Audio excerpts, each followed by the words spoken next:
Okay.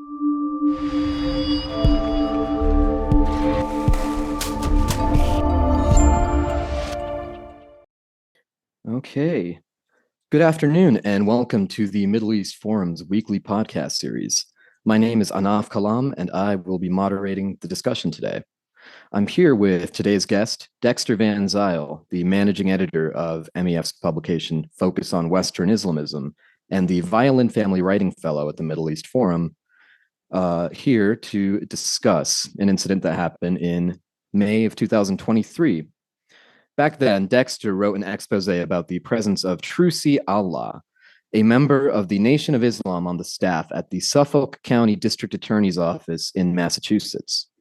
Allah held this post despite being a vocal supporter of Louis Farrakhan, notorious for his anti-white racism in general and his anti-Semitism in particular.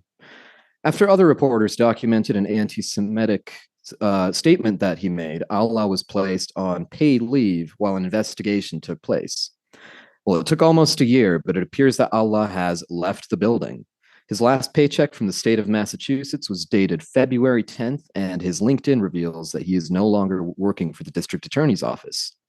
And before I turn the discussion over, I would like to remind you, if you would like to ask a question during today's discussion, please use the Q&A box located at the bottom of the screen, and we will do our best to get to as many of them as we can. Now, Dexter, how did you discover that Allah was a member of the Nation of Islam? Well, there was an event here in the city of Boston that I attended. It was right down the street from where I live in the neighborhood of Brighton. And the newly elected, or the relatively recently elected district attorney, Kevin Hayden, was speaking and basically doing community outreach. And I had a question about a previous case. I had thought that essentially an individual that was associated with the Nation of Islam had been getting soft treatment from law enforcement previous to his being elected. And so I went to the event to see if I could actually ask, not publicly, but to at least start the process of figuring out why this person had been as aggressively prosecuted on some of charges that I thought he should have been. And so I went up, and when you walk into an event, you're going to actually see the district attorney, and then you see his advance man. And I saw his advance man, and I instinctively knew who it was. I went up and introduced myself, and he said that his name was Trusy Allah. So I concluded that he was probably a Muslim with a name like that. And I said, well, I want to ask you some questions or find out about this individual that I'm working on a story about, and I'm still working on that. And I said, and by the way, he's a member of the Nation of Islam, which I know is not normative Islam, because I wanted to basically make a gesture of openness and kindness to Trusy Allah. And one of the interesting things is that his face just went blank when I said that. And I had a feeling of astonishment. It was almost like the ground opened up beneath me, because I recognized at that moment that there was a very good chance that Trusy Allah himself was in fact a member of the Nation of Islam, and was probably or basically kind of distanced by what I said. And I was shocked. And in retrospect, I realized that I was just being naive. The idea that somehow that somebody from the Nation of Islam wouldn't be working for the district attorney's office in and around the city of Boston is just unreasonable, because essentially, given the history of the city, we would, and the desire, which I can talk about later, for local officials to basically earn credibility with the African American community by essentially giving the Nation of Islam a pass. I should have figured that out. I should have known that walking in. So once we discovered that Trusy Allah, and what I did was I sat down in my seat at the event and actually just Googled his name of the Nation of Islam, because I had a hunch, and there it was. It was essentially a number of connections between him and the Nation of Islam that I was able to follow up on. And that resulted in the article that appeared in the American Spectator of May of 2023. And what happened is that one of the things that I just documented his praise for Farrakhan. And I basically said that this should pretty much disqualify anybody that's going to be responsible for wielding public authority in Suffolk County, in the city of Boston, particularly in the law enforcement community, because Farrakhan has exhibited tremendous hostility towards white people and Jews. And the idea that you're going to praise that, somebody that acts like that undermines the credibility of law enforcement in the city in general. And after I wrote that article, I think it was Cassie Dillon from Fox News picked up on some of the other things that Trusy had said. And at one point, he had said something like he described a Jewish businessman as having a short, deep pockets and short arms, which is kind of a classic anti-Semitic trope. And I did not catch that. But that was essentially what I think prompted the district attorney's office to essentially put him on leave. It was that comment there, which I missed. Oh, you missed that. I thought that was supposed to be your thing, your beat. That was my thing. To my everlasting shame, when I saw that I had missed that quote, I just hung my head in shame.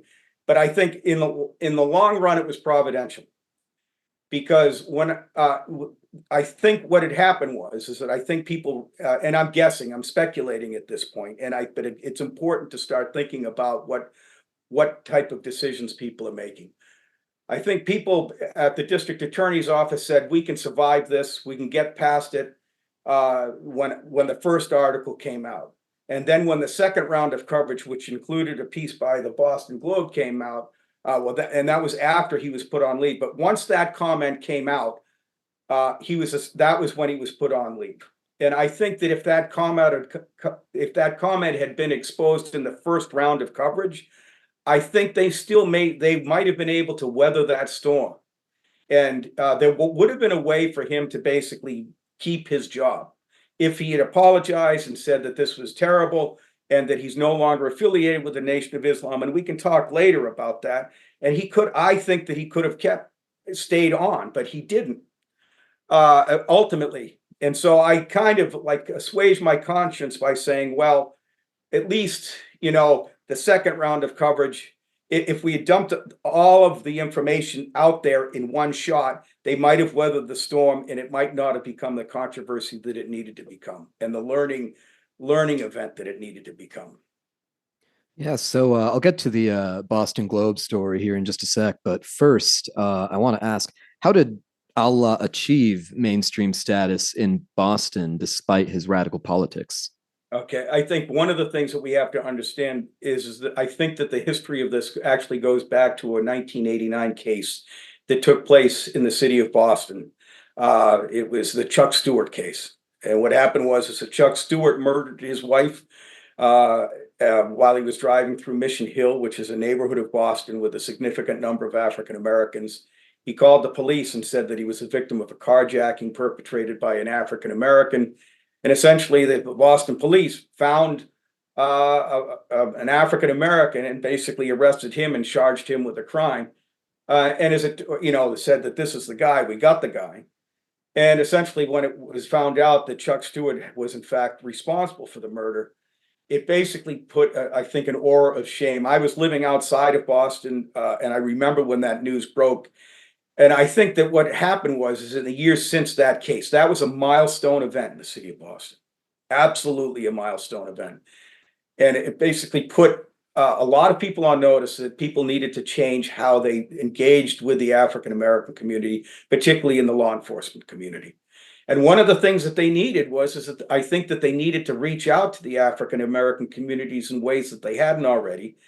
And Trusy had been convicted and spent 8 years in prison for his role in a gang-related shooting that resulted over the long haul in the death of the individual, or contributed to his death. And I think that people in the sheriff's department, the Boston Police Department, started to think that, well, maybe Trusy is one of these individuals that we can use to connect to the African American community and demonstrate our good faith effort to essentially enforce the law in a non-discriminatory manner. And the problem is in order for that transaction to take place, they had to basically continue to ignore his involvement with the Nation of Islam and the fact that at one time he was a member of the Fruit of Islam. And I think that which is essentially the security organization for the Nation of Islam. And this is a troublesome thing. And and that deal might have been okay, say in the 1990s, but in the years since, I don't think that deal is going to work anymore. And the interesting thing is that if you look, there was a legendary columnist for the Boston Herald by the name of Joe Fitzgerald, who wrote articles coming to the defense of the local minister for the Nation of Islam, saying, he does good work for the African American community, and he says the things that African American men need to hear about being responsible people. You can make a similar argument about people's involvement with the larger Islamist movement here in the United States. You can make an argument that says, well, the Islamists, they say very angry things about Jews, the West, the United States, and they undermine the values of Western democracy, but at least it gives young, angry Muslim men a place to go in order to essentially get their lives in order. And I think that was kind of the reason why people ignored his affiliation with the Nation of Islam. And, because if you look at the proceedings that led to him being to get a pardon, he got a pardon for his crimes. There was basically heavy involvement from the campaign started with the mosque, with the local mosque from the Nation of Islam. And then it basically started to gather steam with people from the sheriff's department, the Boston Police Department, and other people in law enforcement. And so that when it finally went down, Trusy was anointed as essentially the establishment's guy that was going to deal with the African American community. That's pretty much the way I interpret it. And the thing is that I think that he was able to grant entree into the African American community to Boston politicians. He legitimized them, and I think that was, really one of the things that made him valuable. And I think that we see a similar type of exchange taking place with Islamist movements here in the United States. And one of the things that they have done is that they, just recently with Joe Biden, they basically told him, we're not going to do that for you anymore when we call you Genocide Joe. So the deal is off with some of these leaders. And I think once the information got out, I think ultimately people did a calculation and say, we can't keep this deal anymore because the events that have taken place, particularly since the George Floyd riots, this isn't going to work anymore. And I think that's what's going on. Now, if we go back to the coverage of this whole incident, the Boston Globe picked up this story. Why would they pick up the story? I think that there is still some vestigial concern about the things that, and maybe growing concern about the things that Louis Farrakhan has said about Jews and white people over the years. And I think that's an interesting, there's still some of that out there. And I think that that's a very important thing to recognize, is that there are some lines that are still actually uncrossable. He crossed them for a while, but once it became evident, I think people who were outside the law enforcement community and or outside the kind of the whole, insider community in the city of Boston, when you ask them, are you okay with it? They would say, no, we're not. And interestingly enough, prior to this story, the Boston Globe had done a story in which I think it was Rachel Rollins. She had some sort of public event where the Fruit of Islam was providing security. And the Boston Globe raised serious concerns about this. They said, well, what's going on here? This is not appropriate. And so I think something has changed, and I think it might be the violence associated with the Black Lives Matter protests. I don't know really what it is, but something's happened. And I think that a similar process, I hope it still takes place when we deal with Islamism. I don't want to have to rely on jihadist attacks to basically remind people of the threat of lawful Islamism. But when they do happen, like they did on October 7th, it does provide an opportunity to essentially to raise the legitimate concerns that we talk about. Now, this whole so the outcome of all of these events have kind of been a long time in the making. Why? What does the reluctance to fire Trusy Allah from his position reveal? I think that first of all, the interesting thing is that one, I think they counted on people not really connecting the dots. That was really all it was. And it was kind of providential when I bumped into Trusy Allah at an event and had the recognition that this guy is a member of the Nation of Islam and had an inkling of what that meant and was willing to actually drive the story to the point where I wasn't going to allow it to go away, and that other people picked it up. Once that happened, I think that they realized that he had to go. They would have been perfectly willing to do this. And the thing that I'm worried about over the long haul is that I don't want people to be desensitized to this type of stuff. We see in other parts of the African American community a growing willingness or tolerance on the part to basically turn a blind eye to Louis Farrakhan's hostility towards Jews and towards white people. There was a picture of Barack Obama that was taken with Louis Farrakhan. Everyone knows about that picture. There's the African American comedian that I've written about, whose name escapes me right now. He's had his picture taken with Farrakhan. If somebody could put that in the Q&A, somebody knows. I've actually written an article about it. If somebody can dump his name in the Q&A, I'd appreciate it. I'm getting old. But I think that the reluctance had to do with the fact that one, he had, I think, a base of support within the community, and he was previously thought of as basically a useful presence to the law enforcement people, because they could say, look, we've really done what we can to basically improve relations with the African American community. And as I've said before, the similar process takes place with politicians when they deal with Islamists as well.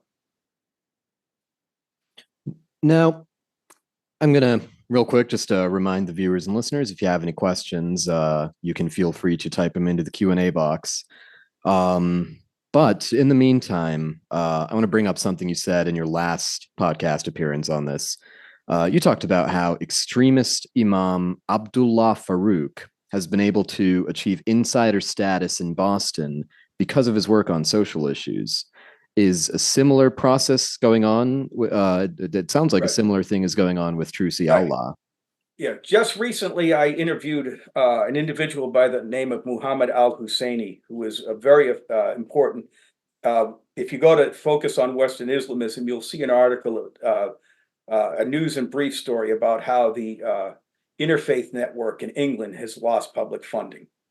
And Muhammad al-Husseini is one of these people. He's one of these Muslim scholars or Islamic scholars that's worked very hard to essentially counter Islamism in his community.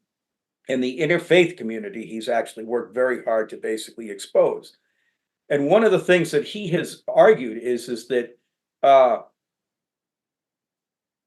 Islamist organizations have been able to engage in a campaign of what he calls entryism.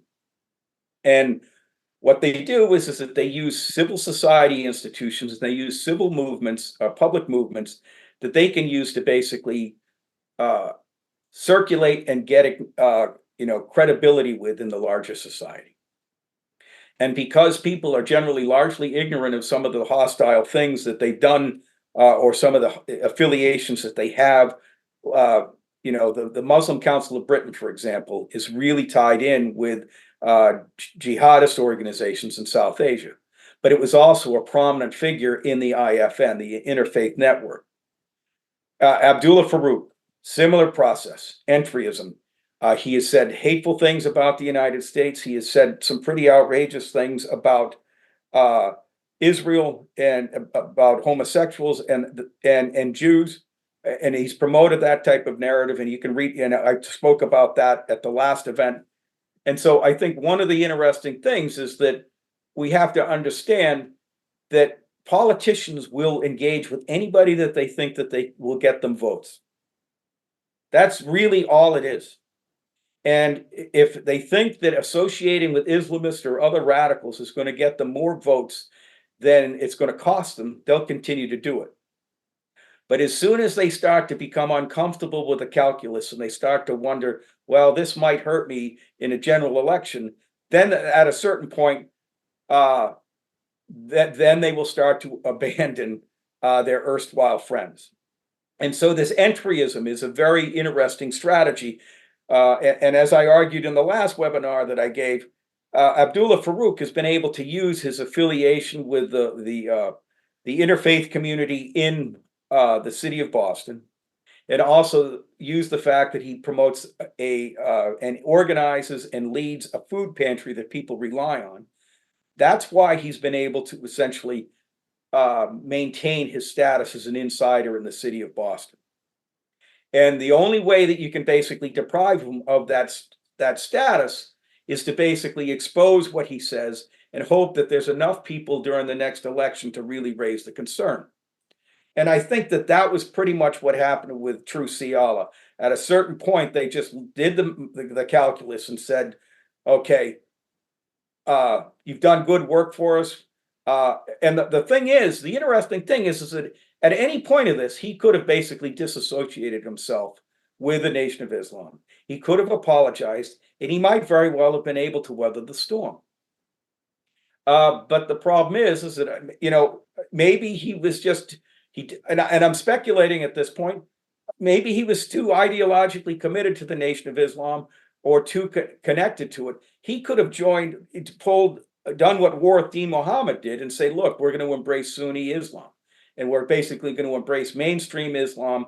And for whatever benefits that we've been given by the Nation of Islam, it's time for me to move on. But that didn't happen. And the thing that I find interesting is that I think that politicians and cultural leaders are oftentimes willing to tolerate Islamist movements because they think that there's going to be some sort of communal benefit down the road. And the thing is that if you look at the Nation of Islam, I don't think you can really make that case. The argument that they're making, and the argument that Joe Fitzgerald made in his articles back in the 90s is that the Nation of Islam says the type of things that young black men need to hear. The problem is that I don't think that the Nation of Islam has delivered on social improvement the way that everyone had hoped they would. That's the first thing. And secondly, it's not reasonable to expect to exchange tolerance for anti-Semitism and anti-white racism in exchange for some sort of other pro-social behavior on the part of the community. Because then other groups will be able to say that. The people from the Westboro Baptist Church will be able to say, okay, we do school lunches. Is it okay if we say hateful things about gays and lesbians? Okay. And people will use this strategy of entryism. And clearly Islamists have been very effective at using this strategy. And they've gotten so effective at it that they're able to basically convince government officials to fund their work sometimes. And that ultimately, that's just, I don't think is appropriate. It's wrong. And so it doesn't deliver the goods it said. And I also think that it doesn't deliver the goods people say, and also it comes at too high a price, even if it did deliver the goods. So what do we do? How do we counter this? I think, somebody asked me a few weeks earlier this month. They said, are we going to be able to change people's minds about all of these issues? And I say no, but what we can do is we can basically hopefully make them stay quiet. And this is an argument you've probably heard me make year after year. But the thing is that the years after the Holocaust, it was quite clear that people understood that you could not talk about Jews the way that people had historically talked about Jews. And that taboo is going away. The interesting thing is that if we can enforce that taboo again and make it clear so that people will know that if they say hateful things, that they're not going to be able to achieve the type of status and authority that somebody like Trusy got. they're going to keep their mouth shut. And younger people are going to recognize that they cannot say these hateful things, and maybe that those ideas really are not the fruitful ideas that they think that they are. And there was a book out there called The Spiral of Silence, and the name of the author escapes me. But there were times when the Islamophobiacs that I've referred to in some of my writings at the Middle East Quarterly, they're trying to make the spiral of silence work for them. They want to make it so that nobody will talk about Islamism or the problems that traditional Islam faces in the modern world by saying that anybody that talks about that is an Islamophobe and an anti-Muslim bigot. And so I think what we need to do is to maintain our freedom to speak truthfully, honestly, and to the extent that we can ironically about these issues. And at the same time, basically render the type of hostility that Farrakhan promotes towards Jews and towards white people beyond the pale. And the way that you do that is that you tell people, if you join the Nation of Islam and you espouse that type of hostility, you're still going to be able to exercise your First Amendment rights. But we're not going to trust you with any real authority. That's going to be the issue. We're not going to trust you with any real authority because we are not confident that you're going to be able to wield that authority in a manner that respects the rights of other people. And clearly, anybody that has the type of hostility or affirms the type of hostility that Farrakhan basically espoused, okay, has made it perfectly clear that they are not going to treat people equally under the law. Okay, you cannot, and I think that's the argument, because the Nation of Islam is a black supremacist movement, and if you affirm black supremacism, you cannot be trusted with public authority. Thank you. So we have a question from Bruce Bernberg. He says, I have often said that Farrakhan is the most dangerous anti-Semite in the country. Is that still accurate? I think he is he's a very dangerous individual, in part because he's been able to maintain his credibility on the part of large numbers of African Americans who don't feel it necessary to distance themselves from Farrakhan. And one of the things that I just said is that people who promote black supremacism should not be entrusted with public authority. Same thing with people who promote Islamic supremacism. And so anybody that promotes supremacism is a threat to American civil society. And so, yeah, I think he's a very dangerous individual. But I don't want to overstate, I think, the evidence I see indicates that I don't know that he's as effective as recruiting younger members in the African American community. But that being said, other leaders in the African American community are willing to essentially espouse the things he says. They like him. Umar Lee said that. That was, and Umar Lee is one of the people, if you go to focus on Western Islamism, he's a Muslim convert. He converted to Islam, and he has said, essentially that type of thing. Alrighty, so we've got a couple minutes left here, so I'll just ask you this. So Trusy Allah's apparent ouster seems to be good news. Are there any signs of people taking a tougher line against Islamism and anti-Semitism, particularly inside of their local governments? Right. Well, now, first of all, here in the United States, well, just recently, there's a front page story in the Boston Globe that talks about how some public officials are starting to think that maybe it's not a good idea for them to take a stand on the Arab-Israeli conflict and to keep their mouths shut about Gaza. Okay? And I think that that's an interesting thing because I think that people are starting to recognize that movement is largely driven by care activists. They just recently had a webinar about this, how you can basically get anti-Israel resolutions passed by your city council. And the city councilors, I think, are starting to say, look, this is not part of our bailiwick. And here in the city of Boston, it's like, well, first of all, the schools don't work very well. Sorry. A lot of potholes. Okay. And we've got, a homeless problem and a drug problem that needs to be addressed. Maybe you need to keep your mouth shut about what's going on in Israel because it's beyond your bailiwick and you haven't solved these other problems that need to be addressed. And also, like just recently in France, an imam was expelled for saying hateful things. Now, France is pretty much further down the road than we are. Okay. But it's my hope, and it's not useful to be pessimistic about these things.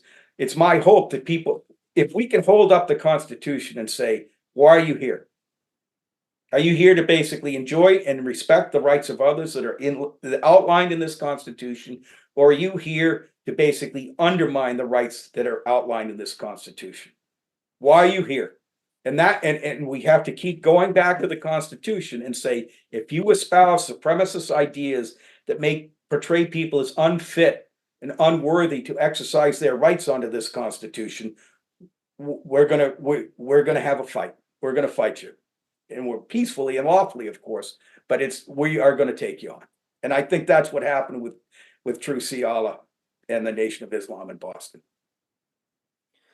All right. Well, thank you, Dexter. We have unfortunately come to the end of our podcast today. We want to thank you again, Dexter, for taking the time to join us. Thanks for having me. All right. And for our viewers, please be on the lookout for our email with our upcoming podcast offerings over the weekend. And before we sign off, we would also like to remind our viewers and listeners of the Middle East Forum's upcoming policy conference celebrating our 30-year anniversary. It will be taking place from May 13th through May 15th in Washington, D.C., and it will feature policy panels covering Israel victory, confronting the threats from Turkey and Iran, countering Islamism, reforming Middle East studies in higher education, and more. You can sign up on our website at meforum.org under the Activities tab, or you can send an email to events@meforum.org. We hope to see you all there. We thank you again for joining us, and I hope you all have a wonderful day.